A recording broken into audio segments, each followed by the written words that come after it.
우리가 계속해서 민수기 말씀을 우리가 함께 살펴보도록 하겠습니다. 우리가 지난주에 있었던 말씀은 발람과 발락의 이야기를 우리는 보았습니다. 하나님은 선지자 발람에게 모압 왕 발락을 따라가지도 말고 또 이스라엘 백성에게 저주하지도 말라라고 하나님께서 이미 말씀하셨습니다. 하나님께서 발람 선지자에게 이미 말씀하셨음에도 불구하고 발람 선지자는 발락이 주는 은금과 높은 관직에 눈이 멀었습니다. 하나님께서 먼저 가지 말라고 했으면 가지 말아야 되는데 발람은 은금과 높은 관직에 눈이 멀어버렸다는 거예요. 바꿔 말하면 발람은 자기가 하고 싶은 대로 자기가 원하는 대로 선택해서 하나님의 말을 무시하게 되었습니다. 그러니 눈이 멀어져 버리게 되었던 겁니다. 주의 사자가 옆에서 칼을 들고 발람을 죽이려고 준비하고 있었음에도 불구하고 선지자였던 자가 영적인 눈이 어두워 주의 사자를 보지도 못하고 오히려 나귀가 그 주의 사자를 보게 되는 어처구니 없는 상황이 벌어지게 되었던 것이었습니다. 이것은 곧 하나님의 말씀을 듣지 않는 발람 선지자의 모습을 보게 되었던 겁니다. 자신이 원하는 대로 자신이 하고 싶은 대로 주의 명령대로 살아가지 않고 자신이 원하는 대로 살아갔었던 모습을 발람 선지자를 통하여서 우리는 보게 되었습니다. 또한 이것은 비단 발람 선지자의 이야기뿐만 아닙니다. 이스라엘 백성들도 하나님의 말씀이 아닌 자신이 하고 싶은 대로 살아가고 있었던 겁니다. 먼저 이 민수기 25장 1절 말씀에 보면 이런 말씀이 기록되어 있습니다. 함께 읽어보겠습니다. 시작. 이스라엘이 시딤에 머물러 있더니 그 백성이 모압 여자들과 음행하기를 시작하니라. 이스라엘 백성들이 시딤 골짜기에 머물러 있었을 때에 백성들이 모압 여자와 음행하였다라고 기록되어 있습니다. 우리는 음행하다라고 이야기하면 바람을 핀다라고 이렇게 생각을 하고 있는데요. 사실 성경에 나오는 음행은 바람의 이야기가 아닙니다. 그러니까 성적으로 타락한 것은 맞는데 그 성적인 타락이 그냥 남편이 아내를 두고 바람을 피웠다라는 의미가 아니라는 거예요. 이것이 무슨 말이냐면 이전 말씀에 분명히 기록되어 있습니다. 함께 읽어보겠습니다. 시작. 그 여자들이 자기 신들에게 제사할 때에 이스라엘 백성을 청하매 백성이 먹고 그들의 신들에게 절함으로.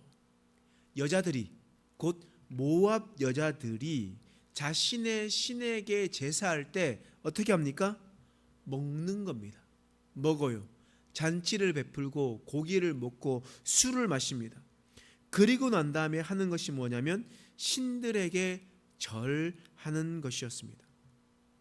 이는 바로 이방 신들이 드리는 제사였습니다. 이방 신들이 제사 드리는 것은 무엇이었냐면 바로 함께 제사를 드릴 때 사람들을 다 초대해가지고 신전에서 고기도 먹고 술도 마십니다. 그리고 난 다음에 그 앞에 절도 합니다. 그리고 신전 창기와 함께 성관계를 맺습니다.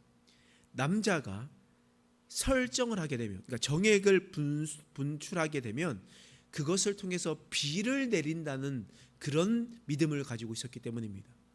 이집트에도 마찬가지죠. 이집트도 마찬가지로 나일강에서 사람들이 그리고 바로가 그 위에서 자위 행위를 하면서 설정하는 행위들을 했습니다. 그것이 바로 그것을 통해서 풍요를 기원하는 그런 일들이 고대 근동 지역에 있었다라는 거예요. 그러므로 모압 여인과 음행했다라는 것은 단순히 바람을 피웠다라는 것이 아니라 우상 숭배했다라는 의미입니다. 우상 숭배했었던 그 속에서 하나님께서 어떻게 하겠습니까? 당연히 심판하시죠. 어떻게 심판하시냐? 먼저는요, 대표자를 심판합니다. 하나님의 모습은 그래요. 대표자를 심판해요. 어떻게 되냐? 민수기 25장 7절에서 8절 말씀입니다. 민수기 25장 7절에서 8절 말씀 읽겠습니다. 시작.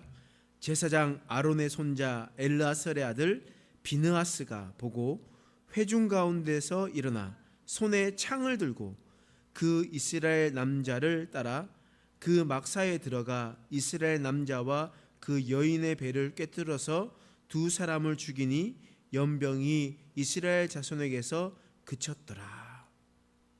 제사장 아론의 손자 비느하스가 사람들이 음행한다는 소식을 듣고 창을 들었습니다. 그리고 음행하는 막사에 들어가 보니 남자와 여자가 함께 붙어 있는 거예요. 그래서 그 창을 찔러 가지고 남자와 여자를 한 번에 찔러 죽였다 라는 말씀이 바로 이 말씀입니다. 이 말씀을 통해서 바로 이 사람이 바로 막 대표자가 죽었다라는 거예요. 그것을 어떻게 할 수 있느냐? 14절 25장 14절 말씀 한번 읽어보겠습니다. 시작. 죽임을 당한 이스라엘 남자 곧 미디안 여인과 함께 죽임을 당한 자의 이름은 시므리니 살루의 아들이요 시므온인의 조상의 가문 중 한 지도자이며. 죽임을 당한 사람의 이름이 뭐라고요? 시므리입니다. 그리고 그 여인은 미디안 여인이었고요. 또한 남자의 그 민족은 무슨 민족이었냐면 시몬 족속이었습니다. 시몬 지파. 시몬 지파의 시므리라는 사람이었고 그 사람은 지도자였습니다. 한 시몬 지파를 이끄는 족장이었음에도 불구하고 한 지도자였음에도 불구하고 앞장서서 음행하기 시작했습니다. 그러니 그때 대표성을 띈 사람이 음행을 하니까 그 뒤에 있는 사람들이 어떻게 됩니까? 동일하게 음행을 하게 되는 겁니다. 음행을 하게 되는 거예요. 그래서 하나님께서 두 번째 원리는 뭐냐면 먼저 대표자를 심판하면 그 다음에는 그곳에 적극적으로 가담한 자도 하나님께서 심판하시는 거예요. 어떻게 심판하시냐? 9절 말씀이에요. 25장 9절 말씀 읽겠습니다. 시작. 그 연병으로 죽은 자가 24,000명이었더라. 그 연병으로 죽은 자가 24,000명이었대요. 얼마나 많은 수의 사람들이 모압 여인과 음행하고 이방 신들에게 섬기고 있었는지 오늘 본문의 말씀을 통해서 우리는 분명하게 알 수가 있습니다. 발람 선지자도 하나님의 말씀을 듣지 않았을 뿐만 아니라 이스라엘 족속들도 하나님의 말씀을 떠나 자신이 하고 싶은 대로 자신이 원하는 대로 살아갔었던 인생들을 볼 수가 있는 겁니다. 여러분, 그러면 발람 선지자와 이스라엘 백성들을 보면서 우리는 어떤 것을 깨달아야 되겠습니까? 하나님께서 먼저 말씀하셨다면 그 말씀을 지키며 살아가는 겁니다. 자신이 원하는 대로 하고 자신이 행동을 하며 살아간다면 발람 선지자 앞에 서 있었던 여호와의 사자처럼, 또한 연병과 창 끝에서 죽어 있었던 시므리 족속의 족장과 또한 이스라엘 백성들처럼 이렇게 심판을 당하게 됨을, 큰 일을 당하게 됨을 우리는 늘 기억하며 나아가는 인생이 되어야 될 것입니다. 그런데 하나님께서 그러면 벌만 내리시냐? 우리는 벌만 내리는 장면을 보았습니다. 왜 그렇겠습니까? 이스라엘 자손들이 하나님을 불평하고 원망하고 떠나고 그렇게 하니까 벌을 내리시지, 그 이면에 살펴보면 하나님께서 놀라운 복들로 하나님의 놀라우신 인도하심으로 이스라엘 백성들을 인도하셨음을 우리는 분명히 볼 수가 있습니다. 그것이 오늘 본문 읽었었던 말씀 26장의 말씀이에요. 여러분, 민수기 26장의 말씀은요, 바로 두 번째 인구 조사가 있었던 일입니다. 여러분, 1차 인구 조사가 언제인지 아십니까? 민수기 1장에 보면 너희는 백성을 계수하라 라고 이야기하면서 민수기 1장부터 계수하라 나옵니다. 근데 민수기 26장에 보면 바로 2차 인구 조사가 진행이 되는 거예요. 그럼 한번 비교하면서 보겠습니다. 표를 한번 보여주시죠. 자, 1차 인구조사, 2차 인구조사라고 있죠. 자, 1차 인구조사는 언제 시작되었습니까? 출애굽 2년 2월 1일입니다. 그러니까 출애굽 1년에 바로 애굽에서 나왔다가 출애굽 제3개월이 되던 날 3월 1일 날 바로 이 시내산에 도착하게 됩니다. 그리고 출애굽 2년 1일에 회막을 만들게 되고 그 회막과 만든과 동시에 1월 1일 날 회막을 만들게 되고 2월 1일 날 인구조사를 하게 됩니다. 그리고 2월 22일 날 되는 날 시내산을 출발해서 다시 또한 북쪽으로 올라가게 되거든요. 그러니까 2년 2월 1일이에요. 그런데 2차 인구조사는 언제라고요? 출애굽 40년입니다. 그러니 1장부터 시작을 해서 26장까지 보면요, 이것이 거의 약 40년의 시간이 흘렀음을 우리는 볼 수가 있습니다. 그러면 1차 인구조사는 어디에서 했냐? 시내산에서 회막을 짓고 난 다음에 조사를 했으니까 시내산, 시내 광야에서 하게 되었습니다. 시나이 반도 가장 아랫부분에서 바로 하게 되었던 겁니다. 그러면 2차 인구조사는 모압 평지가 되었습니다. 여러분, 모압 평지가 어디 있었냐? 예루살렘 그리고 여리고 맞은편, 바로 그 고원에 있었던 곳에 모압 평지에 있게 되었습니다. 그곳에 가장 많은 지파, 이름이 가장 많은 지파, 1차 인구조사에는 유다였고 두 번째도 유다였습니다. 유다 지파가 가장 크고 가장 힘이 있었습니다. 그러면 가장 작은 지파는 무엇이었냐? 1차 인구조사 때는 므낫세 지파였어요. 그런데 2차 지파는 시므온이 되었습니다. 이게 바뀌어 버렸네요. 여러분, 왜 바뀌어 버렸을까요? 제가 이렇게 질문 드리는 이유가 있습니다. 왜 지파가 시몬 족속이 가장 힘을 잃고 인구가 없어지게 되었을까요? 바로 25장에 보면 십딤에서 모압 여인과 있었던 그 한 지도자가 무슨 지파였다고요? 시므온 지파였잖아요.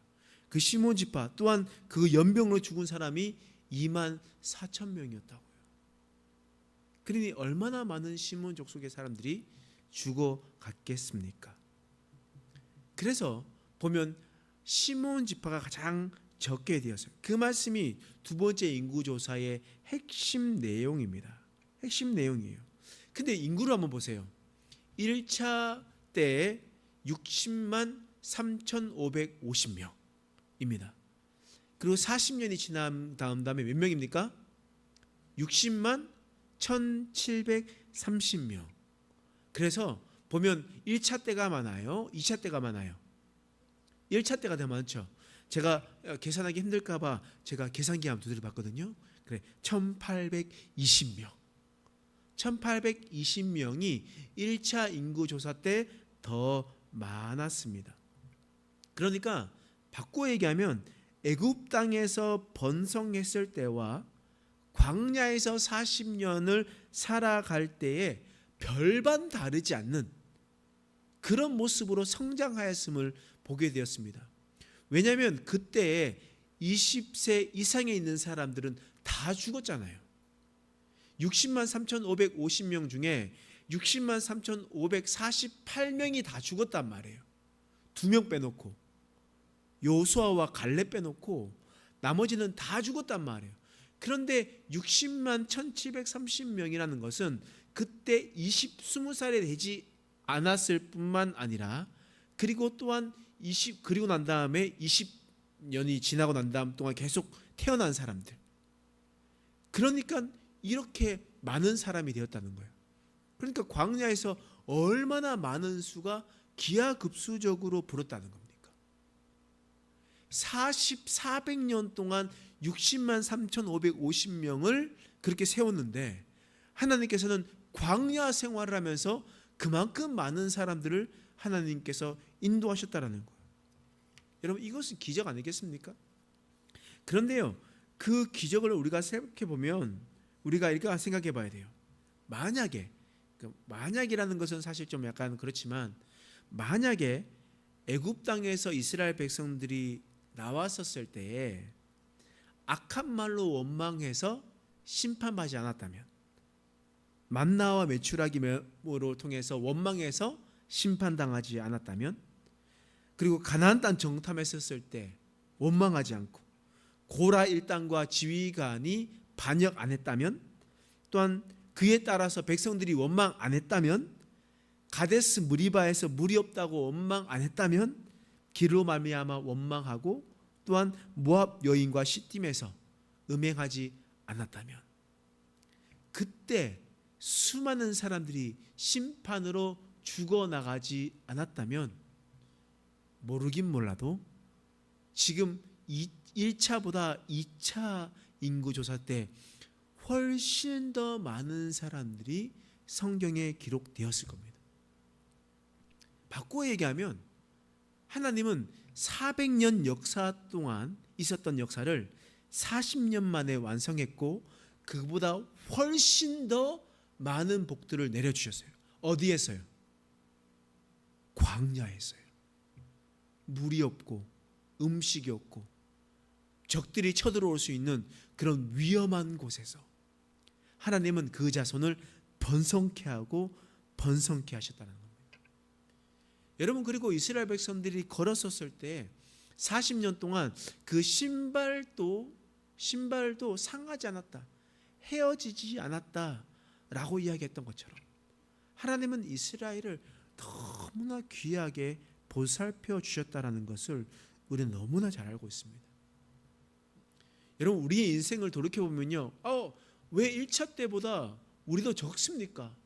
살아온 순간순간 찾아보면 우리는 맨날 심판받는 것밖에 없는데요 라고 우리는 성경을 보면서 이야기하고 있지만, 그 이면에 하나님께서 얼마나 이스라엘 백성들을 사랑하셨는가, 얼마나 이스라엘 백성들을 지키시고 보호하셨는가를 우리는 말씀을 통해서 너무나 잘 볼 수가 있습니다. 그래서 우리는 성경을 보면서 벌 받는 이야기, 무서워, 광야에서 고생하는 거 너무 싫어 라고 이야기할 수 있겠지만, 이것은 하나님의 사랑의 메시지였습니다. 뿐만 아니죠, 우리는 성경을 읽다가 보면요, 이해되지 않는 부분들이 몇 가지가 있어요.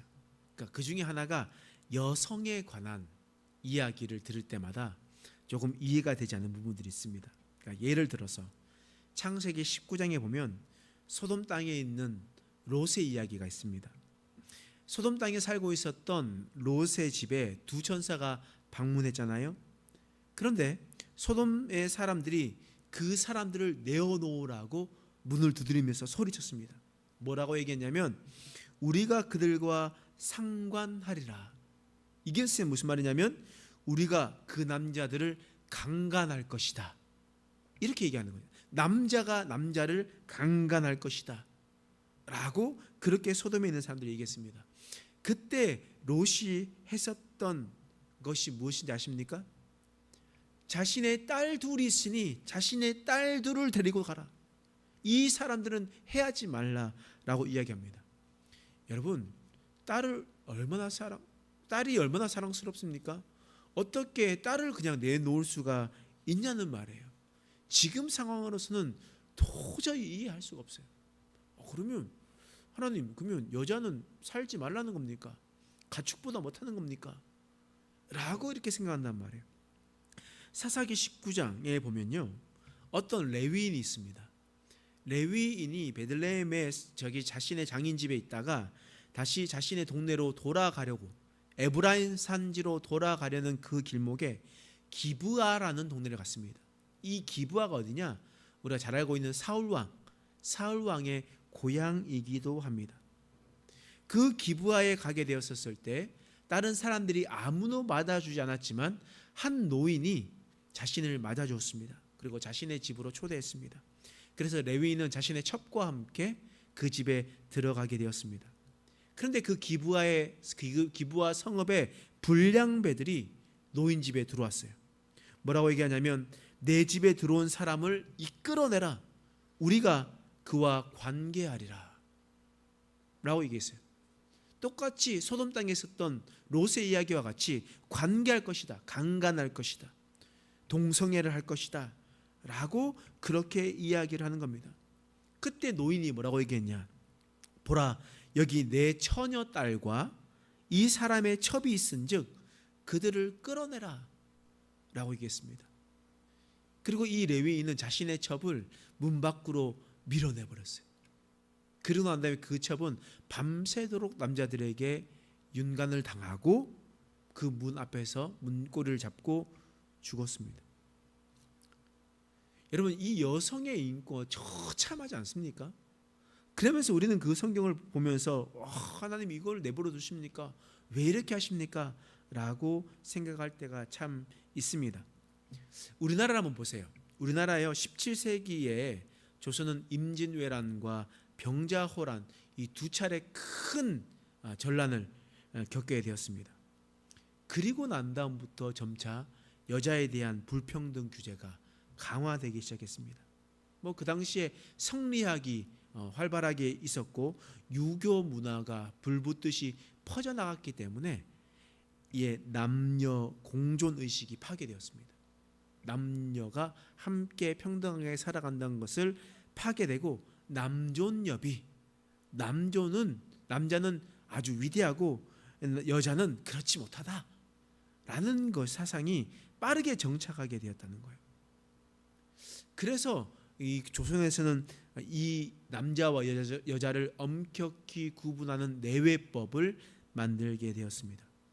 예를 들어서 조선시대에 남편을 잃은 과부가 있습니다. 그 여인은 수절하면서 죽은 남편을 기리며 정절을 지키는 그러한 연려제도가 있었다는 거예요. 연려제도.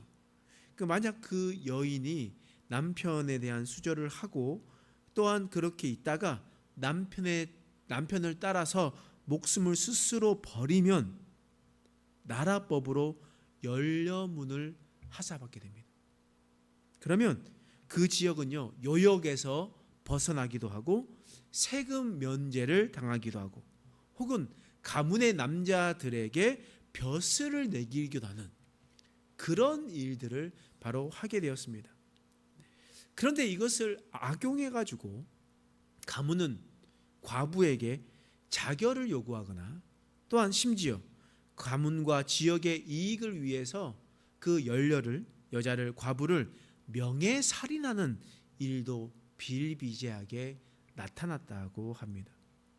여러분, 이것이 비단 200년 전의 일이에요. 200년 전에 이 조선 이 땅 우리가 살고 있는 이 땅에 일어났던 일입니다. 그런데 성경에 나타나 있었던 우리가 창세기 19장에 나타나 있는 것은 지금으로부터 약 3,800년 전이고 사사기 19장에 나오는 것은 지금부터 약 3,100년 전. 그러니까 200년이 아니라 3,000년보다 훨씬 더 이전에 있었던 일이었던 겁니다. 그러니 그때 그 당시에 있었던 사람들의 모습이 어떠하겠습니까? 여자를 숫자로 쓰지도 않고 여기에 몇 명 모였냐라고 이야기를 하면요, 저기 4명 모였네 라고 이야기합니다. 남자 현호가 있지만 20세가 안 되었기 때문에 자르고 그리고 난 다음에 여기 남자 4명만 있네 이렇게 이야기하는 거예요. 60만 3,550명도 남자의 숫자입니다. 여자의 숫자는 포함되어 있지 않아요. 그러니 얼마나 여자의 인권이 아무것도 없었겠습니까? 그러한 상황에 하나님께서 이스라엘 백성들에게 말씀하시는 것이 있어요. 그것이 민수기 27장 1절에 나오는 겁니다. 읽어보겠습니다. 시작.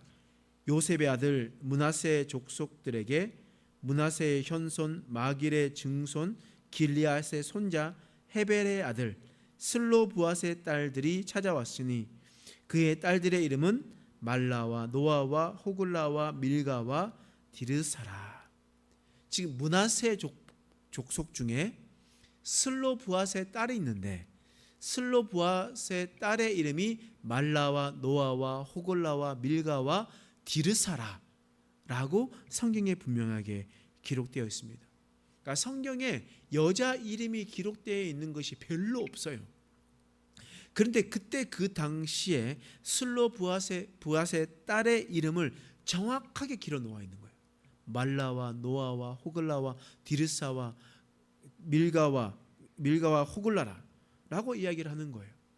그렇게 이야기를 하면서 5명의 딸들을 이야기를 하는데 왜 이 딸들이 기록되어 있냐? 4절 말씀이에요. 한번 읽어보겠습니다. 시작. 어찌하여 아들이 없다고 우리 아버지의 이름이 그의 종족 중에서 삭제되리이까? 우리 아버지의 형제 중에서 우리에게 기업을 주소서 하매. 어찌 아들이 없다고 라고 얘기하는 것은 무엇이냐면 이 슬로브핫이라는 사람이 아들 없이 죽었습니다. 아들 없이 죽고 딸 5명만 있었던 거예요. 그렇기 때문에 아들 없이 죽었은 고로 슬로브핫에 있었던 그가 가지고 있었던 모든 기업은 딸들에게 가지 않고 다른 사람에게 가게 되었던 겁니다. 그래서 이 슬로브핫의 딸 5명이 찾아와서 아버지가 아들 없이 죽었다고 해서 우리가 기업을 못 잇는 것이 말이 됩니까? 라고 이야기하면서 이야기를 하는 거예요. 요즘 우리도 그렇잖아요. 얼마 전만 하더라도 우리나라에 장남만 최고라고 해서 장남에게 다 물려주고 딸들이 뭐 달라고 하면 어디서 딸들이 라고 이야기를 하면서 그렇게 막 몰아치고 출가 외인이 어디서 여기서 소리를 지르냐고 이렇게 이야기하는 것들이 뭐 3, 40년 전만 하더라도 우리 분명하게 있었던 거잖아요. 근데 3,800년 전이었다고요. 여성의 인권이 전혀 없었을 때 그때 이런 일이 있었다고요. 그랬었을 때 하나님은 뭐라고 하시냐? 그 문화를 존중해 주시나? 하나님께서 그렇게 살아가도록 해주시나? 아니에요. 민수기 27장 6절에서 7절 말씀이에요. 읽어보겠습니다. 시작. 여호와께서 모세에게 말씀하여 이르시되 슬로브핫의 딸들의 말이 옳으니 너는 반드시 그들의 아버지의 형제 중에서 그들에게 기업을 주어 받게 하되 그들의 아버지의 기업을 그들에게 돌릴지니라. 하나님의 말씀이에요. 그 슬로브핫의 딸들의 말이 옳다. 딸들에게 기업을 줘라라고 얘기하는 겁니다. 여러분 이게 왜 성경에 기록되어 있을까요? 뭐 이걸 나누는 게 뭐가 중요하다고. 여러분 이렇게 이야기하는 것은 이 시대에 이렇게 받은 역사가 없었기 때문입니다. 이런 일들이 없었는데 그래서 문화적으로 관례적으로 딸들에게 그 기업을 주지 않았어요. 그런데 하나님께서 슬로브핫의 딸들의 말이 맞다라고 손을 들어준 겁니다. 이것은 그 시대의 남자와 여자를 차별하는 문화 속에서 하나님은 그 속에서 차별하는 것이 아니라 공평하게 그들을 대해 주시는 모습을 우리는 볼 수가 있는 겁니다. 우리는 성경을 읽을 때요, 그때 성경에 쓰여진 그 문화를 보면서 이해를 못하고 또 그 시대에 살아가고 있는 사람들의 모습을 보면서 이해하지 못할 때가 있습니다. 괜찮습니다. 어떻게 이해가 됩니까? 우리 저기 다른 데 떨어져 있는 다른 데 있는 나라에 있는 사람들도 잘 이해하지 못하잖아요. 근데 3,800년 전에 있는 사람들의 생각과 또는 관습을 어떻게 우리가 이해하겠습니까? 그런데 오해하는 것은 무엇이냐면 마치 하나님이 그 모든 것을 허락하신 것처럼 하나님께서 그렇게 하도록 명령하신 것처럼 여겨지고 있다는 것을 우리는 생각해 보아야 됩니다. 하나님은 그렇지 않아요. 하나님은 오히려 그 문화를 깨고 파격적이신 분이셨습니다. 그 문화를 깨는 파격적이신 분이었단 말이에요. 하나님은 그 시대의 사람들에게 남자와 여자의 차별이 아니라 공평함을 보여주기 위한 자각을 일으키기 위해서 센세이션을 일으키셨던 분이 바로 그분이 바로 하나님인 것을 여러분 믿으시기 바랍니다. 그래서 우리가 성경을 읽을 때 문화적인 것들도 지리적인 것들도 여러 가지 것들도 그것을 잘 참고하면서 읽어가야 됩니다. 읽어갈 때 그 모든 것이 다 하나님께서 좌지우지한 것이 아니라 사람들이 그렇게 살아가고 있는 속에서도 하나님은 그 삶을 선하게 인도하셨고 그 삶 가운데서도 동일하게 사랑하셨다. 그들이 하나님을 떠나도 그들을 지키셨고 더 놀랍도록 복들을 복에 복을 더하셨다 라는 것을 민수기 말씀을 통해서 볼 수가 있습니다. 그래서 우리가 민수기 말씀을 한 단어 한 문장으로 요약하면 광야에서 보호하신 하나님, 우리는 이렇게 표현할 수가 있습니다. 광야에서 하나님께서 얼마나 그들을 지키셨고 보호하셨나. 그들이 여자라 할지라도 사회적 약자라 할지라도 하나님께서 그들을 돌보시고 인도하셨음을 우리는 너무나 우리에게 잘 말씀해 주고 있습니다. 그래서 우리가 말씀을 정확히 살펴보면서 우리가 다른 것들을 생각하지 않고 나의 기준으로 생각하는 것이 아니라 하나님의 기준으로 생각해서 살아가는 저와 여러분 되시길 간절히 축원합니다. 기도하겠습니다. 하나님, 오늘 말씀을 통해서 하나님의 말씀을 깨닫게 하신 것을 감사합니다. 하나님, 우리가 발람 선지자처럼 하나님의 말씀에 따라 살아가지 않고 자신의 뜻대로 살아가는 모습이 있다면 우리가 회개하고 돌이키게 하여 주옵소서. 하나님의 사자가 시퍼런 칼을 들고 서 있음에도 불구하고 영적인 무지함으로 자신이 원하는 대로 가다가 심판당하지 않도록 붙들어 주옵소서. 이스라엘 백성들이 모압 여인과 음행하며 살아가며 하나님을 떠나 살아가지 떴던 것처럼 우리도 그렇게 살아가고 있지 않는지, 하나님이 아닌 다른 것들을 더 사랑하며 다른 것들을 더 의지하며 살아가고 있지 않는지 우리가 살펴보게 하여 주시옵소서. 광야 속에서도 하나님께서 지켜주셨던 은혜를 기억하며 나가게 하여 주옵소서. 그 400년 동안 이루었었던 하나님의 역사를 하나님께서 40년 동안 그때 이루셨고, 또한 뿐만 아니라 광야의 척박한 상황 속에서도 하나님께서 그들을 지키시고 보호하셨음을 우리는 보게 되었습니다. 우리가 끝까지 주님을 의뢰하며 살아가게 하여 주시옵소서. 단 한 사람도 그냥 지나치지 않고 설령 사회적 약자, 힘이 없는 자라도 그들마저 돌보시는 하나님이신 것을 우리가 기억하며 살아가는 인생 되게 하여 주시옵소서. 감사드리며 예수님의 이름으로 간절히 기도드립니다. 아멘.